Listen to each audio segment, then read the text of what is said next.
Muy bien, vamos a hablar un poquito de dónde estamos parados en materia económica. Invitamos al doctor Domingo Cavallo, ex ministro de Economía. Ya ha venido alguna vez aquí a Infobae TV. Bienvenido, doctor. ¿Cómo está? Muy bien. Un gusto, gracias.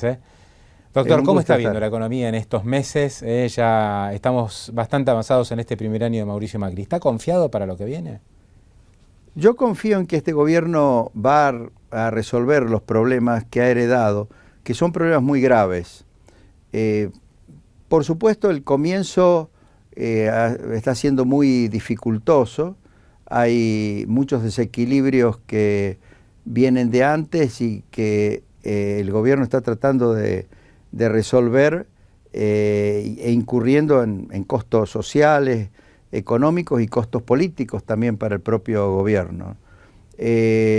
Pero yo creo que si empiezan a examinar cuáles son los errores que han cometido, yo creo que la gente del gobierno puede llegar a definir antes de fin de año un plan de estabilización y desarrollo de la economía, anunciarlo e influir sobre las expectativas y entonces conseguir que el año 2017 sea un año bueno, con inflación bastante más baja que la que hemos tenido este año y con la economía en crecimiento. Eso es posible, pero yo creo que tienen que cambiar muchas cosas. Ahora, creo que el gobierno está convencido de que está en marcha ese plan, porque ellos dicen que la inflación va a descender drásticamente el año que viene y que se van a recibir una enorme cantidad de inversiones, ¿no? Bueno, la inflación va a descender, está descendiendo.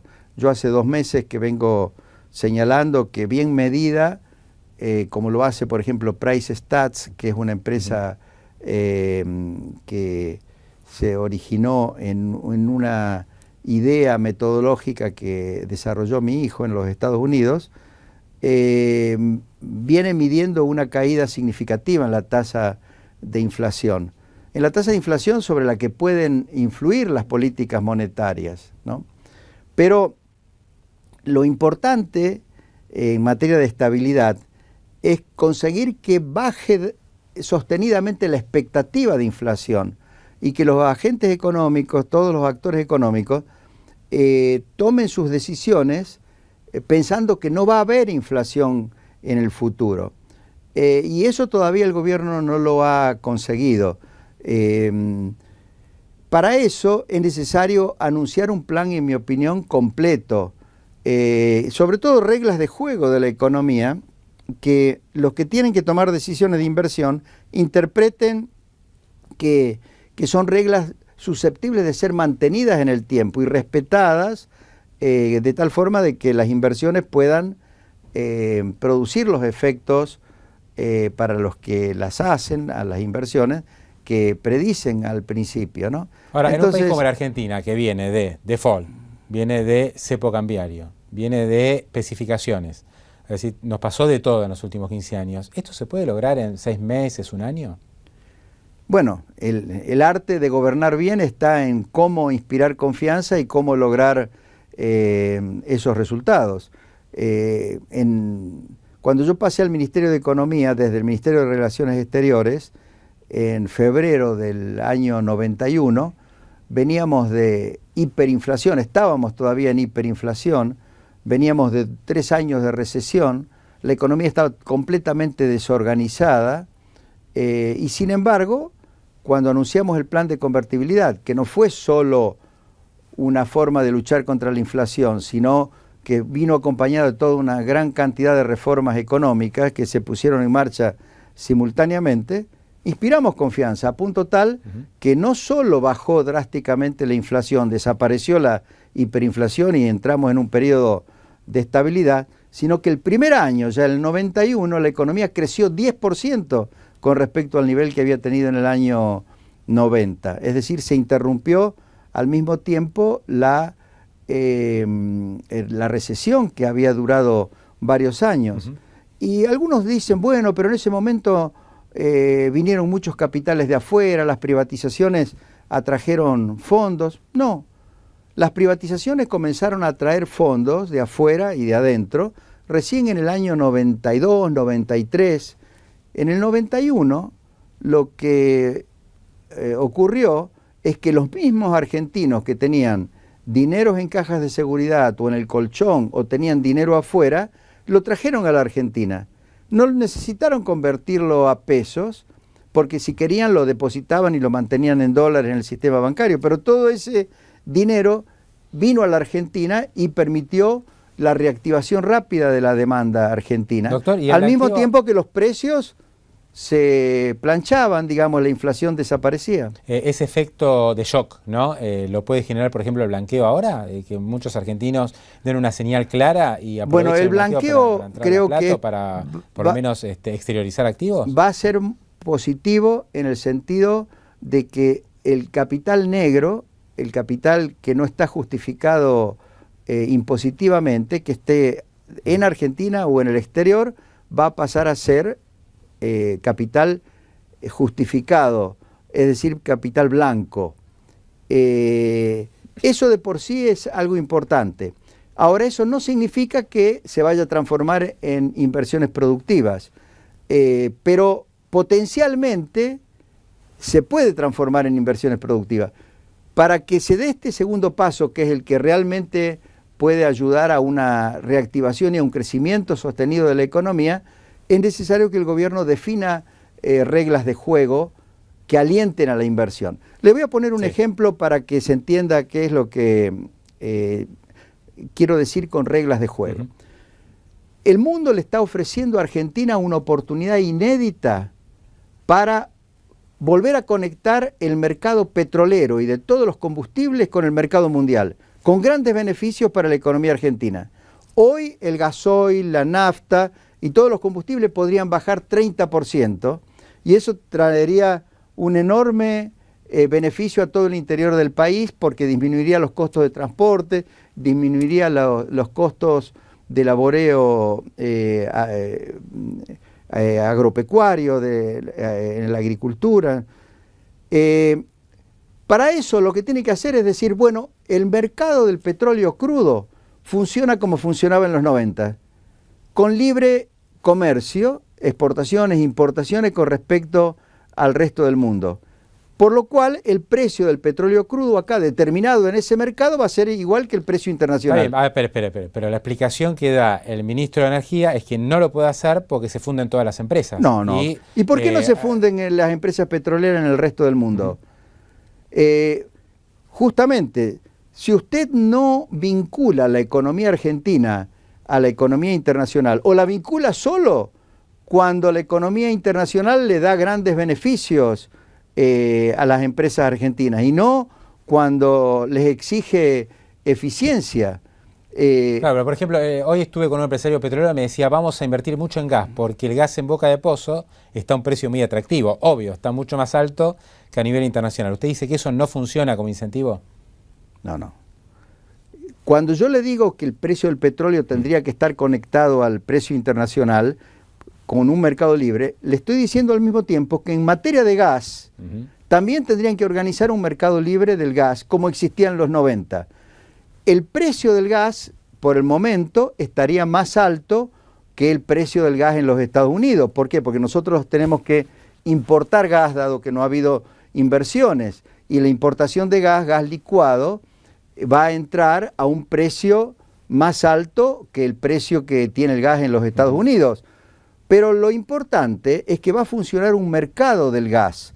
Entonces, el precio que va a recibir el productor de gas va a ser el precio CIF de importación de gas, que es un precio que va a alentar la exploración y la producción de gas. Ahora, lo importante de que funcione el mercado del gas de esa forma es porque así funciona en todos los lugares del mundo. Entonces, alguien que va a venir a invertir a la Argentina va a decir, sí, yo sé que va a funcionar como en cualquier otro lugar, lo mismo que en el sector petrolero, y lo mismo hay que pensar del sector eléctrico. Si por el contrario, el gobierno ahora discrecionalmente dice, el precio del gas es este, aunque sea alto, la gente dice, bueno, es alto ahora, pero así como discrecionalmente fijaron el precio del gas desconectado del mercado mundial, el día de mañana pueden hacer lo que hizo el kirchnerismo o lo que hizo antes Duhalde, que fue desconectar el precio del gas del mercado mundial y expropiar toda la inversión que se había hecho en esos sectores. Entonces, lo importante es que el que va a invertir sepa cuáles son las reglas de juego y que las reglas de juego sean similares a las que existen en los países normales del mundo. ¿Usted confía que eso va a suceder o le parece que va a ser No, difícil? yo creo que sí, que va a suceder, porque fíjese, hasta la Corte Suprema de Justicia le ha mandado la señal en esa dirección al gobierno. La Corte Suprema le ha dicho, se necesitan audiencias públicas en todas aquellas oportunidades que sea el gobierno el que discrecionalmente fije los precios. Si hubiera un mercado libre del petróleo, si hubiera un mercado libre del gas, si hubiera un mercado libre de la electricidad a nivel mayorista, ahí no se necesitan audiencias públicas, porque el precio no lo está determinando el gobierno, lo está determinando el mercado en función de la oferta y la demanda. El tema ahora, es cómo se adecuan las audiencias públicas se necesitan para determinar las tarifas de transporte y de distribución, tanto de gas como de electricidad, no en el caso de petróleo, porque también el transporte y la distribución de petróleo se hace en términos competitivos. Entonces, tendrían que, en los 90 se hacían audiencias públicas, pero para transporte y distribución. Además, eso está en la ley que organizó el sistema de gas y el sistema eléctrico. Y la ley de hidrocarburos establece que el mercado del petróleo es un mercado de libre comercio con el mundo. O sea que ahora no estamos cumpliendo ni con la ley del gas, ni con la ley de la electricidad, ni con la ley de hidrocarburos. Ahora, doctor, cuando se habla justamente de establecer reglas de juego de mercado, rápidamente aparecen los que dicen nos quieren llevar a los 90, y sí, quieren por supuesto, volver a las políticas de libre mercado, de neoliberalismo. Y lo bueno, que eso del neoliberalismo es una terminología que han acuñado para desprestigiar, en todo caso que digan políticas liberales, ¿por qué neoliberales? ¿No es cierto?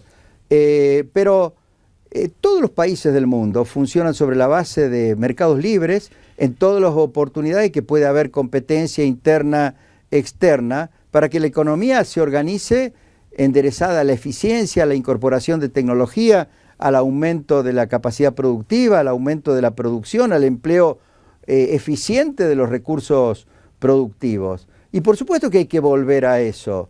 Ahora, como han demonizado a la década del 90 con mentiras, y sobre todo con las mentiras que se dijeron a partir del 2002, con el argumento de justificar la terrible devaluación, la especificación y el trastocamiento de todas las reglas de juego de la economía que se hizo en ese momento, para beneficiar a los que estaban endeudados en dólares a costa de los ahorristas, o para beneficiar a algunos exportadores de recursos electrointensivos, mientras se fundía a todos los productores de gas o de electricidad.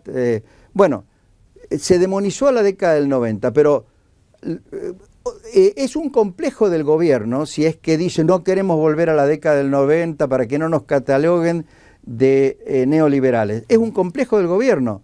Yo lo entiendo desde el punto de vista de los que planifican las campañas electorales. He visto lo que Durán Barba le dijo a los miembros del futuro equipo económico, ¿no? Claro, está en el libro muy buen libro, Cambiamos, del periodista Iglesias Gilia. Pero eso lo puede decir alguien que no entiende nada de cómo funciona la economía en el mundo. Obviamente que Durán Barba sabrá de campañas electorales, pero no entiende nada de cómo funciona la economía mundial ni cómo funciona la economía de un país bien organizado. ¿no? Por ejemplo, ahora se plantea si hay que abrir la economía para las importaciones, que las empresas tienen que salir a competir. ¿Usted qué opina? Bueno, por de pronto, para poder abrir exitosamente la economía, la política cambiaria y la política monetaria y la política fiscal tienen que estar enderezadas al equilibrio. Por ejemplo, en este momento, ¿cuál es el peligro de abrir la economía a las importaciones? Claramente, la política monetaria, en aras de bajar la inflación, mantiene muy altas las tasas de interés internas en pesos. Eso deprime artificialmente el precio del dólar. Entonces, si hoy abre a las importaciones con este precio del dólar, obviamente que puede haber una suerte de competencia desleal a la producción nacional. Pero si el Banco Central consigue bajar la inflación, bajando al mismo tiempo las tasas de interés, para que las tasas de interés en Argentina sean tasas normales, y entonces no se induce la entrada de capitales especulativos de corto plazo, sino que lo que entra del exterior es capital que viene a invertirse en crear capacidad productiva, entonces ahí se puede abrir la economía. Por de pronto, a la economía hay que abrirla de los dos lados. Primero de las exportaciones, para que se aliente la penetración con nuestros productos en los mercados mundiales, porque eso crea inmediatamente empleo en actividades productivas. Y luego, con prudencia, hay que abrirla por el lado de las importaciones, sobre todo cuando uno tiene clara idea de que el tipo de cambio está en equilibrio, en un equilibrio sostenible en el tiempo. O sea que este tipo de cambio está desequilibrado por estas altas tasas de interés. Está funcionando un mercado libre de cambios, lo cual es muy bueno. El gobierno lo unificó, lo cual también es muy bueno. Lo que pasa es que hay un déficit fiscal todavía elevado y por lo tanto hay una necesidad del gobierno de endeudarse. El gobierno no se endeuda internamente, se endeuda externamente, trae esos dólares del exterior, pero como el Banco Central, que tiene que comprar esos dólares para darle los pesos que el gobierno necesita para pagar los sueldos y las jubilaciones al final del mes, el Banco Central tiene que emitir mucho dinero. Entonces, como no quiere emitir dinero, emite las LEBACs y paga una tasa de interés alta en términos de pesos. Obviamente, esa política monetaria, que es la necesaria para bajar la inflación, sobre todo cuando todavía hay un déficit fiscal grande y cuando no se ha logrado influir sobre las expectativas de inflación futura, el primer efecto que produce es el de deprimir el precio del dólar. Yo he escrito y lo he explicado en muchas oportunidades que toda política de estabilización en general lleva a que la moneda se aprecie. Cuando la política de estabilización es con tipo de cambio flotante y se basa en fuerte restricción monetaria, aumentando las tasas de interés, el tipo de cambio baja o la moneda se aprecia más que cuando es tipo de cambio fijo. Claro. Porque el tipo de cambio fijo tiene la virtud de que influye directamente sobre las expectativas de inflación, mientras que el tipo de cambio flotante y la política de altas tasas de interés influye con la expectativa de inflación en la medida en que la recesión hace bajar mucho la tasa de inflación en el presente. Pero siempre queda la duda, si esa restricción monetaria se va a poder sostener en el tiempo. Y si no se puede sostener porque políticamente se hace insostenible, entonces cuando se afloja, el dólar pega un salto y de nuevo reaparece la inflación. Por eso yo creo que lo más importante ahora, que el Banco Central ha manejado bien la situación hasta ahora, es que baje lo más rápidamente posible las tasas de interés. Yo no creo que el dólar ahora se vaya a escapar, a lo sumo irá a 16, 17, pero no mucho más de eso, y lo importante es que luego se estabilice y la gente espere, al ver estabilizado el tipo de cambio, espere que la inflación también va a bajar, ¿no? Ahora no, de todas maneras, sacar al país de una inflación crónica y con esto que yo llamo inercia inflacionaria, es decir, que la inflación que viene de atrás se proyecta hacia adelante, es difícil y no basta la política monetaria, ni siquiera basta la política fiscal.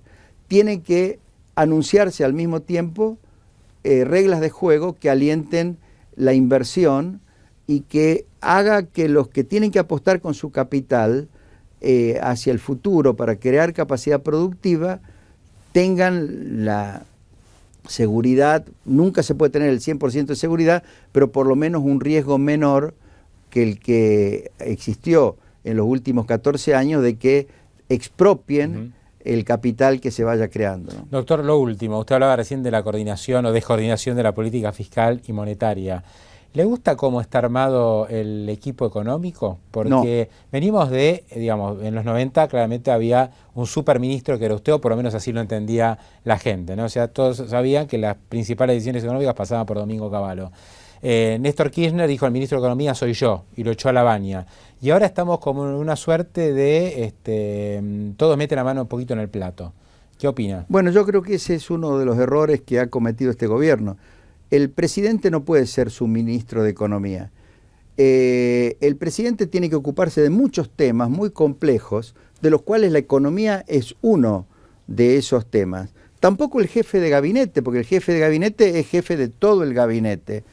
Y mucho menos subsecretarios de la jefatura de gabinete.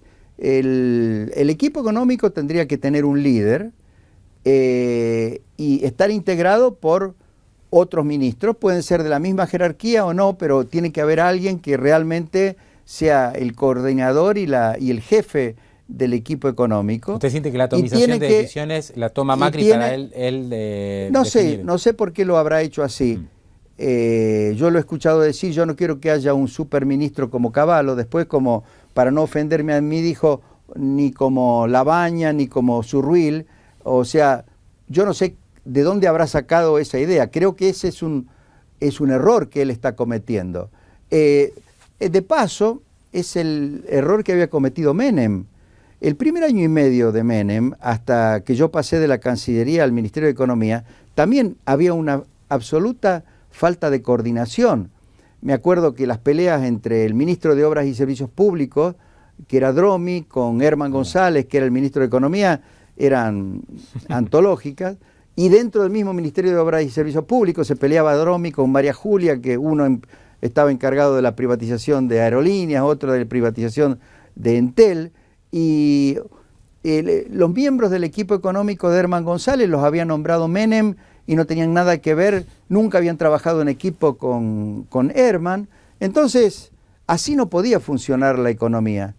Cuando yo pasé al Ministerio de Economía, por de pronto se unificaron Economía con Obras y Servicios Públicos.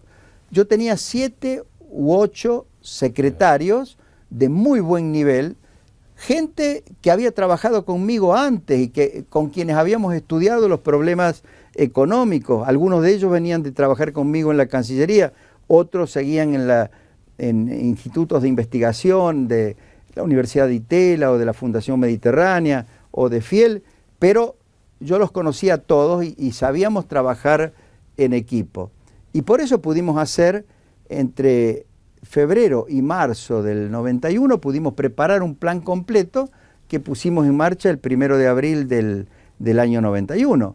Muchos dicen, bueno, se puso en marcha la ley de convertibilidad. Sí, la ley de convertibilidad fue una pieza, pero al mismo tiempo nosotros, por ejemplo, eliminamos todas las retenciones a las exportaciones, que en ese momento aportaban el 33% de la recaudación impositiva, con lo cual dimos un fuerte aliento a toda la actividad exportadora que había sido negativamente afectada por las retenciones. Al mismo tiempo sacamos el famoso decreto de desregulación que removió una serie de obstáculos que había en la economía y eliminamos como 20 impuestos distorsivos que encarecían los costos de producción de todos los sectores productivos.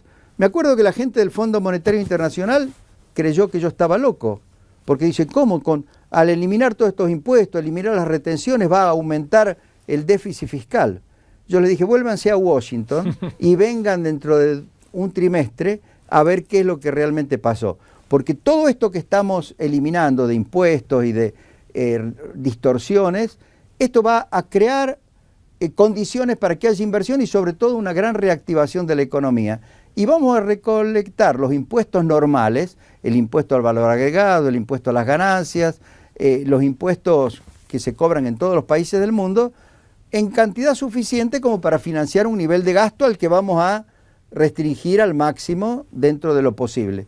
Y bueno, a los 3 o 4 meses vinieron, miraron las cuentas fiscales, vieron que realmente habían mejorado, pero dijeron no, pero todavía no nos convencemos. Tuvieron que esperar un trimestre más y después vinieron y quedaron admirados por lo que habíamos logrado. Y a partir de ahí nos empezaron a dar apoyo. Pero al principio nosotros no teníamos apoyo ni del Fondo Monetario Internacional ni del Banco Mundial. Los que confiaron en las medidas que anunciamos fueron los argentinos, que movilizaron los capitales que habían guardado en distintas formas para protegerlos de la hiperinflación y los volcaron a la reactivación de la economía. Doctor, un placer haberlo tenido. Gracias por su visita. Muy bien. Muy amable. Es un gusto.